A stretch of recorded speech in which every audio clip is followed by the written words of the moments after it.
আলাইকুম। দেশ এবং প্রবাস থেকে যারা আমাকে এই মুহূর্তে দেখছেন সকলকে আন্তরিক শুভেচ্ছা ও অভিনন্দন। আশা করি সবাই সুস্থ আছেন। আলহামদুলিল্লাহ আমিও খুব ভালো আছি।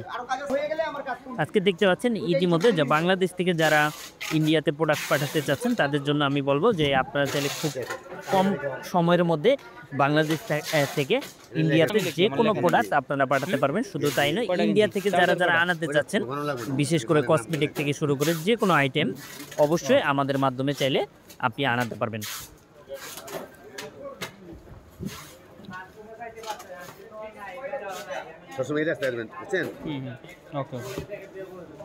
প্রিয় ভাইয়া বন্ধুরা, যারা প্রবাসী যে কোনো ডকুমেন্ট পার্সেল বা প্রোডাক্ট পাঠাতে চাচ্ছেন অথবা বিদেশ থেকে আনতে চাচ্ছেন তারা আমাদের নাম্বার স্ক্রিনে দেওয়া নাম্বারগুলোতে যোগাযোগ করুন। শুধু তাই না, আপনি কি বৈধভাবে বিদেশ যেতে চান? আপনি কি ভিজিট ভিসায় ঘুরতে যেতে চান? আপনি কি রেমিটেন্স যোদ্ধা হিসেবে অলরেডি প্রবাসে রয়েছেন? ভালো কোনো বিশ্বস্ত এজেন্সি খুঁজে পাচ্ছেন না? তো আজই আমাদের সাথে যোগাযোগ করুন। Air ticketing, visa processing, group tour, package tour সকল সার্ভিস আমাদের মাধ্যমে আপনি নিয়ে নেন।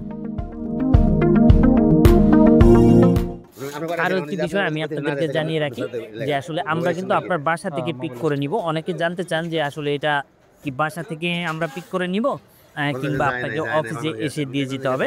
তাদের ক্ষেত্রে আমি বলবো যে অফিসে আসার কোনো ধরনের কোনো প্রয়োজন নেই।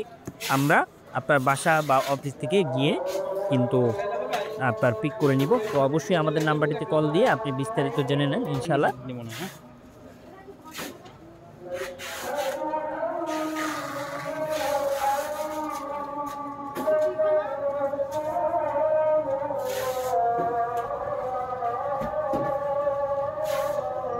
তো প্রিয় ভাই বন্ধুরা, যে মাধ্যমে দেখছেন অবশ্যই আমাদের চ্যানেলগুলো ফলো দিয়ে রাখবেন। শুধু তাই নয়, ভিডিওটি যদি ভালো লাগে সেক্ষেত্রে অবশ্যই শেয়ার করে সকলকে জানিয়ে দেন। শুধু তাই নয়, অবশ্যই এই ভিডিওতে আপনি লাইক দিয়ে রাখুন, কারণ আপনি যখন প্রবাসে কোনো প্রোডাক্ট পাঠাতে চাবেন অথবা কোনো ডকুমেন্ট গুরুত্বপূর্ণ বা গুরুত্বপূর্ণ যে কোনো কিছু, তখন কিন্তু এই আমাদের সার্ভিসগুলো প্রয়োজন হবে।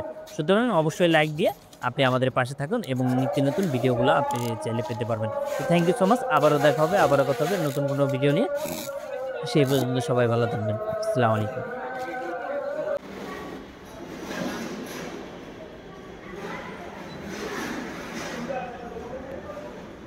ঝটপট হয়ে যাবে, 4,470 সেটা দিয়ে দিন পারে, 4,570 আর 470 টাকা আমরা রাখতে রাখি।